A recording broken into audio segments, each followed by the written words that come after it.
What is going on, ladies and gentlemen? My name is Espresso, and welcome to another Advanced Warfare video here today on my channel. As promised, today we're going to be breaking down the gameplay trailer that we got yesterday, entitled Power Changes Everything. Now, yesterday we did talk about my thoughts and opinions on the co-op reveal, but today we're really going to be focusing on the trailer as a whole.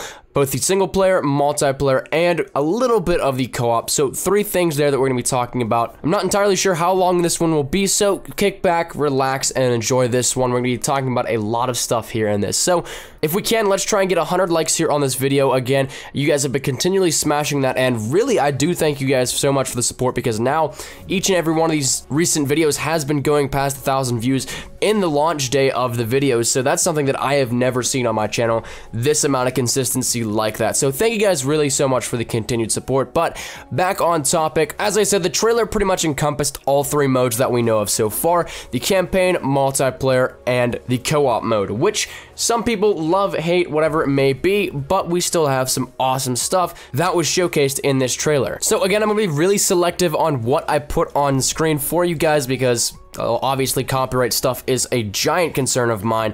I don't want to be flagged for anything that I could get my channel in trouble with. So the link to the full-length unedited trailer will be down in the description below. But first, we just get this whole monologue of the PMCs, all that kind of stuff that we don't have any regulation on it, and whenever confronted about it, Kevin Spacey just says he's going in and asked on whose authority. He replies back, on my authority. So definitely we're going to be seeing some power struggle there between our main characters and probably protagonist turned antagonist Jonathan Irons. Some of the stuff to follow we've already seen a lot through the E3 gameplays and other trailers alike, but the one thing that really stood out to me that nobody I don't think has covered yet, at least not as far as I've seen, is the fact that we're going to have a mission in the campaign where we're flying an aircraft, similar to what we did in Black Ops 2 and Black Ops 1 with the SR-71 Blackbird, and I forget the name of the stealth plane in Black Ops 2, but there is going to be some sort of mission where we're flying, and in what it seems the next sequence, we're gonna crash that same exact plane. So the next stuff in the trailer is just some normal trailer stuff. You're gonna be seeing some gunfights,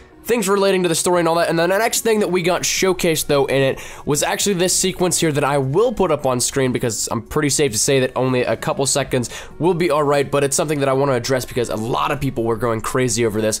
But the grappling, where you'd be able to pull the player out of the Goliath and then slam their face into the ground, that's something that worried a lot of people, and it's something that I'm personally here to say I don't think we'll be seeing in multiplayer at all, so don't get too worried about it. As cool as it would be to see some sort of grapple like that, at times it would also be just as equally, if not more annoying, to have it happen all the time. So the last information that we have on campaign that really wasn't ever part of this trailer, and very briefly a part of the IGN rewind that we saw regarding it, is the fact that this campaign is going to be longer than previous Call of Duty titles. It's going to be anywhere from 6 to 8 hours, and I think it's about 14 or 15 missions in total. So it's about an hour or 2 longer than previous titles and what we're used to in campaigns, which is something that personally, as somebody who loves the single player of the games, I absolutely love that fact. So if you're somebody that likes the campaigns and likes to put time and effort into the campaign, this is definitely going to be one that I think is for you. That's really all that we got for the campaign side of things in this trailer. Then we start to move over into multiplayer, and the first thing that we see is a bunch of customization. One of the things that they were showcasing right off the bat is the virtual lobby with all these different players, all differently customized, to show you guys just how much stuff there is in this game that is customizable, and it's going to be tailored to your choice of how you feel your players should be looking like. And I'm personally really excited for all of this because it is a ton of innovation into the customization world of Call of Duty. From some of the screenshots that I have on screen for you guys now, you can see we got the red exosuit, the player's facial features, the augmented reality glasses on the woman soldier, and then this beast right here. Probably one of the coolest things that I've seen so far in terms of customization, and I'm definitely going to be grinding it out come November and launch of the game. But it is the Headhunter helmet, a piece of loot, attainable in-game through challenges regarding headshots. Now, we don't know exactly how many you're going to need for this or what the actual terms of the challenge will be, whether it's like consecutively, whether it's over time, whether it's career-wise, and you need to get a total amount of headshots over your entire playthrough of the game. That's yet to be determined, but it is something that is going to be attainable through a challenge in Advanced Warfare, and I'm definitely looking forward to grinding to that one so I can have it to showcase off to everybody. I want to show that I'm the best at getting these headshots, and that is a great way to do it. That helmet is absolutely awesome. But moving on, what we got next are some maps, but we're going to talk about that all cumulatively before we get into the co-op. So what I want to move over into next is the Goliath. It looks like the Goliath is going to take a little bit of time to get into, so I'm not sure if you're still going to be vulnerable while being transported into this. So, like, say if you're going into your Goliath, you can still get killed while an enemy is shooting at you from the outside. That is something that I don't know, but we get an awesome quick look in at the gameplay of the Goliath, and it's something that is going to be absolutely menacing. It's like a juggernaut on steroids. I'm totally excited to see how this one's going to play out. Personally, it looks like one of my favorite streaks. I might actually be using it a lot come launch time. And with all the customization available to your streaks, that's definitely going to be an added bonus there as well. Now, the last thing that we saw before co-op, and like I said, we're going to circle back around to get maps, but the last thing that we saw before the co-op mode was a brand new map-based score streak. This one takes place in Detroit on the map that is still yet unnamed at the moment, but what it is, you get to take the Gatling gun on the Skytram riding through the city, and you get to take it right through the heavily populated area of the map, so you're definitely going to be able to get a good chance of a good amount of kills, so that's something that is going to be awesome to see. Now, circling back around, and now we're going to be talking about the maps that we saw. We did see a bunch of brand new maps that we had not been shown yet in this trailer. So overall, there were 5 brand new maps shown, so that makes it now 11, but 3 of which we still don't have a name for the map. We know the one is located in Detroit thanks to the brilliant commentary on IGN Rewind talking about the Gatling gun, and it was located in Detroit, so that one, it's the only real hint that we got for it. The other ones, we have absolutely no idea. I'll put those images up on screen now so that you guys can tell which ones I'm talking about that we don't know the name of, but we do know 2 names for 2 of these maps, and that is a nice start to this. Green Band is the one that got teased a little bit earlier in the week. It's going to take place in Seoul, South Korea, in a nice resort here. Looks to be a very colorful, very open map, something that I'm personally looking forward to playing. And then we have Horizon, which is another snowy map, seemingly pretty large by the actual amount of detail in the scenery and all that, but maybe that's just for aesthetically pleasing features. We saw very limited on that one, but it's another snowy map. Personally, I'm a fan of these snowy maps, and I do enjoy that. So at the moment, we have 12 maps confirmed to us. Like I said, 3 unnamed, but then we also have 9 named one. Those include Green Band, Riot, Retreat, Recovery, Ascend, Defender, Biolab, Gorge, and Horizon. Now, we do know that at the moment, Gorge is only going to be for the special editions of the game, but if it's going to be like anything in previous titles, it's going to be released to everybody come January or February. But right now, that's 12 maps that we know of that do exist. How many more there will be at launch, that is something that I'm not so sure that we'll know until we get the actual physical game in our hands. So moving over into co-op, this is kind of a little bit different of a breakdown, I guess, because, well, the trailer itself doesn't show much other than the fact that people are firing, and oh, there's dogs returning in the actual trailer. But what there is to the co-op mode is a lot different than Modern Warfare 3. I think I wanted to take some time yesterday and set it aside in this video to break down the differences between Modern Warfare 3 a little bit and show you guys what exactly is going to be included in this co-op mode.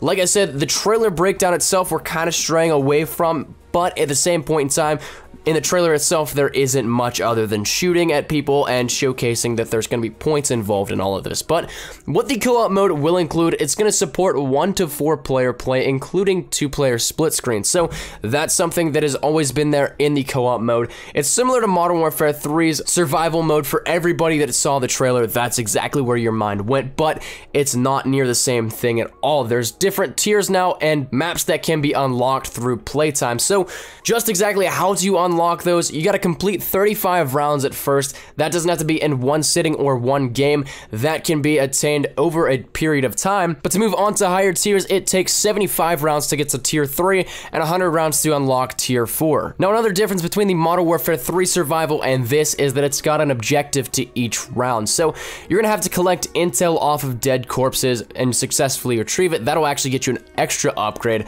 but there's also other things that will be in-game, just random challenges. But on the topic of intel, that could lead into what a lot of people wanted from zombies and all that kind of stuff, a backstory. Whether or not we're actually going to get that, that's for time to tell. I don't know how they would do that in terms of just a standard survival, but anything's possible, really. We've had 3 years in development in this game, so really I think it could happen, but I don't want to get your hopes up and then have it not happen. I'm just saying it's a possibility. Intel has always been something a little connected to inside stories like that, but there also are penalties for failing said objectives, like a system hack will kick in or a sentry gun will drop and start shooting at you and your teammates. So there's 3 classes to this: light, heavy, and special. Light, it's faster, you can move a lot quicker, but your loadout is less powerful. Heavy, you're gonna have heavier weapons and ammo and all that kind of stuff, but you're gonna move slower, and special is a little bit right in between, the just right probably. So at the end of each round, you're gonna have the ability to upgrade your character with post-round upgrades. You'll have to go to upgrade stations for some of this, but there's an armory to upgrade all of your weapons and all that kind of stuff too, so that's always cool. On the HUD, there's gonna be a support bar in which if you fill that up, you'll get a support drop in game. So it's definitely gonna be something a little bit more innovative than the Modern Warfare 3 version. It's gonna have a revive mode where you can pick up a down teammate as we've seen before, and it's gonna be supported in matchmaking and private match play. So this is definitely going to be something that we're gonna be seeing a lot of, whether or not it's actually the only mode that we're gonna be getting, or if there's a secret 4th mode being revealed to us closer to launch. That's again something for time to tell. And the highest round so far at the Sledgehammer Games Development Studios is only 65, so it's going to be challenging. It's definitely going to test your skill and see how well you can actually stand up against all these oncoming waves of enemies. So personally, like I said in my video yesterday, I don't see the need for all the hate. It's not going to change anything. I think it's time to embrace it. I think it's okay. I don't think it's the worst thing that we could have seen. While it's still not my favorite, I'm not too bummed out about it. But that's been a little bit of information regarding the co-op mode as well as our campaign and multiplayer. That's been our trailer breakdown as well, guys. That's been my time, ladies and gentlemen. Thank you guys so much for watching. Hopefully this lived up to some of your standards in terms of breakdowns. It was a bit longer of a video, but I don't mind that. I like bringing you guys as much as I can on all of this information. So let me just guys think down there in the comment section down below based off of this new trailer where we got to see every single piece of the game so far that we know. What's your favorite part? What are you looking forward to the most come November and launch? If you did like the video, be sure to leave a like rating down below. Any shares to your Facebook, Twitter, and or MySpace if you would like that, always greatly appreciated. If you're new here, be sure to subscribe for the best of Call of Duty Advanced Warfare content. Any new news and information, you guys know exactly where to find it right here up on my channel. Thank you guys once again so much for watching. My name is Nikolai Espresso. As always, I hope you guys are having a great day. I shall see you guys tomorrow. Take care and peace. Surprise, motherfucker.